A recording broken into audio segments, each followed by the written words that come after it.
I have a new girlfriend. I'm going to live here with her. So I'm divorcing you and you're going to go to your parents. I don't understand what you are saying. I don't need you anymore. I can leave you with my parents if you want to be a breadwinner or a housekeeper. Noah, you understand. My parents-in-law and my husband laugh at me. They are the worst kind of people. But for me, it's better that way. Then you all need to leave. My name is Noah, and I am a 32-year-old office worker. I have lived my whole life working. After graduating from college, I started working for a major company for about 10 years. I worked hard and obtained qualifications for promotions. Thanks to that, I am now a department manager at such a young age. I am blessed with a boss who always has something useful to say to me in a group of highly motivated and talented subordinates. I was very fulfilled in my work. But my personal life was not at all fulfilling. I had a boyfriend once when I was a student, but none since I started working. Worried about my situation, a friend of mine hosted a dinner party for me. That is where I met Matthew. He was kind, had a nice smile, and gave me the impression that he was very personable. And since he was the same age as me, we had a lot in common and it was fun talking to him. We soon became friends, exchanged contact information, and started going out to eat alone together. Then he confessed his feelings for me and we started going out together. We got along well, and he proposed to me and we ended up getting married. I was so happy to be married to the man I loved so much. And soon after, I went to his parents' house to greet him. His parents were very kind and welcomed me with open arms.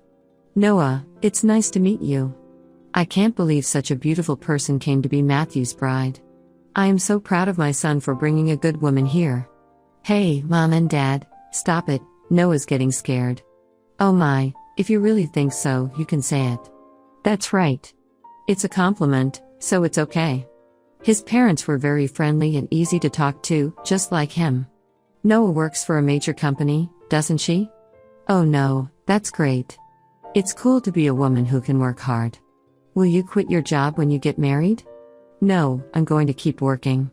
Well, you've got a good job at a good company. That's better. I was relieved. According to my friends around me, I had heard that their mother-in-law told them to quit the job. They say that they are often told that it is a wife's job to support her husband. So I was glad, I thought to myself, that my would-be mother-in-law was generous. After greeting my parents, we were married. My heart was filled with excitement for the newlywed life that was about to begin. My husband moved into the house I was living in, and we started our new married life together.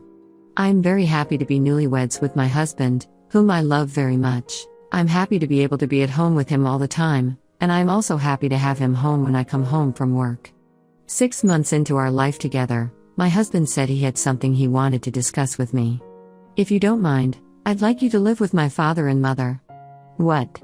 You mean live together? Yes.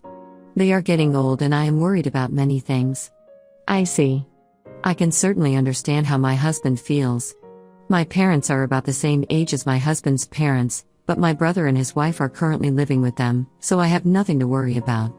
However, my husband is an only child, so it is understandable that he is concerned about his parents. Does this mean we are living with my in-laws? Yes, it would. But do they have a room available for us? They use every room for some reason or another. About that? If you like, I think it would be a good idea to renovate my parents' house and make it a 2-family house. What? 2 families? Yes. If we do that, it will be much cheaper than buying a new house. We can live in a beautiful and spacious house while still maintaining our privacy, right? I see. I thought it was indeed an attractive proposal. My in-laws are very kind people, and we won't be together all the time if we live in 2 houses. It would be less stressful. Yes, that's fine. Really? Thank you. My mom and dad will be so happy. I was happy to see my husband so happy. Later, my in-laws came to visit us, and both of them were very grateful. I even thought that with such a kind and cheerful family, I wouldn't mind not having 2 households. Soon after that, my husband and I discussed remodeling my in-laws' house. The cost would be around $100,000. But as we were discussing it, my husband made a surprising remark. Actually, I have a favor to ask you. Can you pay for the remodeling? What? You mean the full amount? Why? Then my husband looked very uncomfortable. Actually, we are in debt. What? I was surprised. Neither my husband nor my parents-in-law had ever said anything like that when we were dating or when we got married. I was surprised. How much debt do they have? About $150,000. What? I thought it would be a few tens of thousands of dollars, but I was surprised at the amount of money and I ended up shouting out loud. It wasn't so bad at first. But it gradually grew. And even if I tried to pay it back, I couldn't. My parents are already living on a pension. I can't pay them back as much as I'd like, and the debt is getting bigger and bigger. I see. I could not hide my surprise and upset at the sudden and shocking revelation. I had no idea that my parents-in-law owed me such a large sum of money. Noah, I need a favor. Will you help me pay off my father and father-in-law's debt? What? They can't afford it anymore. And I don't make a very good salary either. Then isn't it going to be tough to renovate the house and live together as two families? No, that's important, so let's go ahead as planned. You have asked me to pay for the remodeling and your father's debt. I'm on the hook for $250,000. I know I'm talking about difficult things. But I want to take care of my life with Noah, and I want to protect my mom and dad. It's because I love both my parents and Noah. I'm sorry I'm being greedy. But if you really love me, please help me. I'll pay you back, little by little. I was very distressed. My husband and my in-laws have no one to turn to but me. And I knew that my husband really loved me. But at that time, I was completely deceived by my husband's words. Love is blind, I think, and that is exactly what it is. Okay, I'll pay for it. I agreed to do so. Then my husband said thank you so much, and he shook my hand and thanked me very much. He told my parents-in-law, and later they came to our house and apologized to me. My mother-in-law even shed tears of joy. I have to do my best from now on. I had to take over my in-law's debt, and I was determined to do it. However, although I had some savings, I was afraid to pay it all at once. So, for now, I decided to pay about $30,000 from my savings and then pay the rest in installments. Then, my in-laws joined us and we talked about repayment. I explained to my in-laws about the installments I had just made. They said that I could do whatever I wanted with the payment. Then why don't you transfer the money directly to the account for debt repayment? We're not very good at managing money, and I'm a little afraid to transfer a lot of money. When my husband said this, my parents-in-law nodded. Indeed, it would be time-consuming for me to transfer the money to my parents-in-law's account and then for them to transfer it to their repayment account, and since it was a large sum, I would not like it if the money was not transferred in the middle of the process. So I agreed to that. Once the conversation was settled, my parents-in-law looked very relieved. Now we don't have to be afraid of the monthly debt collection. That has been really scary. Dad and Mom, you should thank Noah properly. Well, I can't tell you how many times I thanked you. I can't thank you enough. Thank you so much. I'm so glad Noah came to be his wife. No. I was happy that my in-laws were happy. However, I felt a little uncomfortable because I thought that they might think of me as a money spinner when they said those last words. I felt a little bad. But I wanted to take care of my beloved husband's family. With that in mind, I began to make payments. And at the same time, we remodeled our house and completed our two-family home. We started living together in a beautiful and spacious house. My parents-in-law were very happy, and my husband's eyes lit up at the new house. I, too, enjoyed cooking with the new system kitchen, and I was glad to have the remodeling done. And it is more convenient and closer to work here. If commuting time is shortened, that gives me more time to spare. I can also make good use of that free time to study. I was spending my days working hard to pay off my debt. However, there was something that bothered me a little. That is, my husband did not help me pay off the debt at all. When I told him about my parents-in-law's debt, he said he would help me pay it off. And yet, he has shown absolutely no sign of paying for it out of his own paycheck. When I mentioned this to him before, he told me that his salary was not enough at all to make the payment. I asked my husband what his take-home pay was and asked him to show me his pay stubs, but he stubbornly refused. So I don't know how much he earns. But he has to repay his debts. I worked hard for about a year to pay off the debt. At that time, my parents-in-law asked me how much money I had left to repay. If it's been a year, well, you haven't lost that much? Yeah, at most you'd be paying back about $10,000 to $15,000. Well, just to give you an idea, we paid back about $30,000 this year. So the remainder is roughly $90,000. When I said this, my parents-in-law were extremely surprised. What? You paid back that much? Noah, that's amazing. At that pace, you will finish paying back the loan in about 3 years. If I work hard, I'll be able to pay it off. Thank you so much. My parents-in-law were crying and happy. I thought that if my husband's parents were happy like this, it was worth all the hard work. A few days later, however, I encountered an unexpected situation. I had to work overtime that day, so I told my husband I would be home late. However, the work went surprisingly smoothly, and moreover, many of us had free hands, so we were able to leave on time.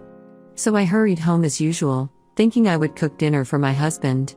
But when I opened the front door, there were my parents-in-law's shoes. Oh, my mother-in-law and her family are here. I thought they had something to do, so I walked toward the living room.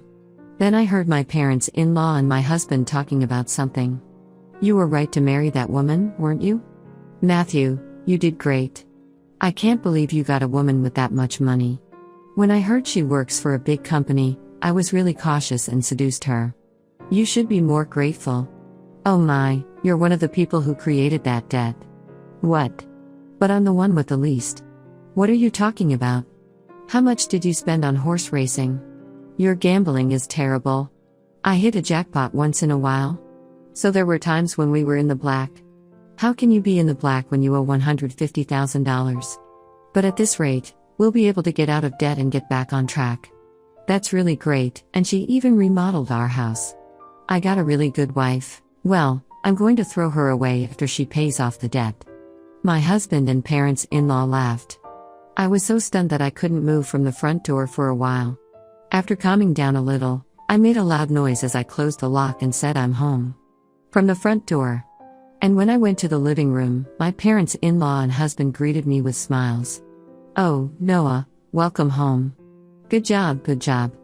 Well then, we're going back to our room. Let's have dinner together again. I was so afraid of this gentle smile of my parents-in-law because I had heard their earlier conversation. And likewise this man who was pretending to be a good husband with a smile on his face. I was shocked and wondered what I had been doing to try to pay them back. Didn't you say you had to work late today? Yeah, I've been working a lot more than I expected. So I decided to hurry up and cook dinner and came home on time. I didn't know that. I tried my best to act calm until dinner so that my husband would not realize what I had done. Then, when my husband was taking a bath, I stayed in my room and cried alone. But crying as hard as I could made me want to give my husband and in-laws a break. I cried as hard as I could. From then on, I acted quickly. I began to prepare for the divorce, and then steadily made plans for what to do after the divorce. About 3 months passed. I pretended to be happy and told my husband that I had paid off my parents-in-law's debt. My husband rolled his eyes. What? You paid off the debt? That $150,000? That was supposed to take roughly 3 years, right? Actually, I have quite a bit of money saved up. But I was afraid to pay it off all at once, so I started taking out a little bit from my salary and savings. But we were already below $100,000, and I thought it would be better to pay it all off at once. I see, and then asked, do you mind if I check? And asked to see my bank book. I showed my husband the bank book. Oh, it's true. $90,000 was paid all at once. My husband tried to contain his excitement as much as possible, but I could see that he was itching to get out of there.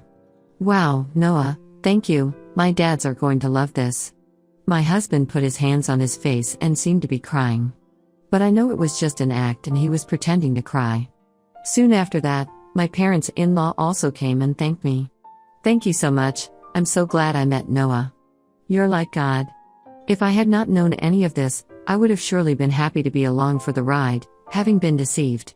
But I already know what these people are really like. And I only acted because I was ready for my plan. A few days later, my husband asked to speak with me. My husband looked very serious. What on earth? I'm sorry, Noah, but you have to leave me. What? What do you mean? I acted surprised on purpose. I have a new girlfriend. What? I'm going to live here with her, so I'm divorcing her and you're going to my parents' place. What? I was really taken aback by Matthew's unexpected statement. I knew from eavesdropping on our earlier conversation that my husband would leave me when he finished paying his debts. However, I did not expect him to openly declare his infidelity. And what did he mean by having me go to his in-laws after he left me? I don't really understand what you mean. When I said this, my husband's mood turned sour, saying, "You're not very understanding at all. I don't need you anymore. But as a breadwinner or a housekeeper, I can keep you here." Oh no. Then the front door opened and my in-laws came in. "Matthew, did you finally tell her?" "Yeah, I told her. I wish I could have been there for that moment." "Noah, that's how it is. You can come to our house if you do the chores for us. Of course we'll charge you rent, though." My parents-in-law and my husband laugh at me. They are the worst people ever. But that's more than I can say for me. "Then all of you need to leave." "What?" My in-laws roll their eyes at my comment. "What are you talking about? Have you forgotten? I can easily pay for the renovation myself. You changed the name of the house to mine. That's why I have the rights to this house. I can decide who to let live in the house and who to kick out." The faces of my in-laws turned blue at my comment. Then they finally remembered about the title of the house. I was really dumbfounded. "I'm sorry, but you can't live here anymore. If we get divorced, you'll be strangers." Oh no. My in-laws realized the gravity of the situation. But my husband, not wanting to be outdone by me, retorted, "But you took over our debt and paid it in full. You're the one who's losing money. If we had no debt, we could at least afford a new place to live." "That's true. Thank you for letting us live in a nice house while you pay our debts." My in-laws and husband said as much, so I told them a fact. "I'm sorry, but I didn't pay off the rest of the $90,000 debt." "What?" "No, but you had money missing from your bank book. That was just a separate account that I created and moved around. So the debt hasn't changed from $90,000. I just haven't had the collections come yet because I've been paying large sums of money continuously, but I think it's time for them to come. So you are responsible for paying the rest." My husband and in-laws went pale. Then I shot them a warning. "Matthew, you told me you were having an affair, so you should pay the alimony. I'll charge your partner for the affair, too." "Oh no. She went out with me even though she's beautiful because I own a house and have money. If they charge me alimony, she'll dump me. I don't care anything about that. Noah, I apologize, please. Don't leave us." My husband is afraid of being dumped by the adulterer and my in-laws are afraid of being dumped by me. They are truly selfish and scum parents and children in every way. "I will have nothing to do with you people anymore, no matter what you say. I have also put this house on the market. I will also have you pay your debt of $60,000 that I paid on your behalf through my lawyer." Oh no. The in-laws froze, stunned by the loss of everything they had. I then demanded a divorce and alimony from my husband through my lawyer. I also demanded alimony from the adulterer. I demanded $60,000 from my in-laws for what I had paid them. Actually, that renovated in-law house sold for about $200,000. It was in a good location and there was a family that was just looking for a duplex, so we got a good price. They were able to buy it. So I had to pay $160,000, which included the $60,000 I owed on the debt and $100,000 for the renovation. I had paid $160,000, but gained $40,000 as a result. In addition, I also get alimony from my ex-husband and the affair partner, which is a very positive situation. On top of that, I was able to get a small payment of $60,000 from my ex-parents-in-law. I am the one who is getting the most out of this situation. I think this is a reasonable request, because the damage I have suffered was so bad that I distrusted people. As for me having that much savings to begin with, I was trying to learn how to invest so that I could pay off my in-laws' debts as quickly as possible. And since I had quite a lot of savings to begin with, I put a few tens of thousands of dollars or so into investments. I found that my assets had grown quite a bit in about a year. Plus I had gotten a raise, so I was getting paid quite well. So I was able to take such a drastic step because I had saved a lot of money. I was the biggest beneficiary, and my former in-laws were back in debt, and they lost their house. To be honest, I think they deserved it because they cheated me like a fraud. People like that should go to hell for once. I should reflect on what happened to me this time and develop a better eye for people. From now on, I will also continue to save and increase my assets so that I can live a luxurious life in my old age. And I want to make many happy memories with people I can truly trust. What did you think of this story? And please subscribe to our channel. See you in the next video.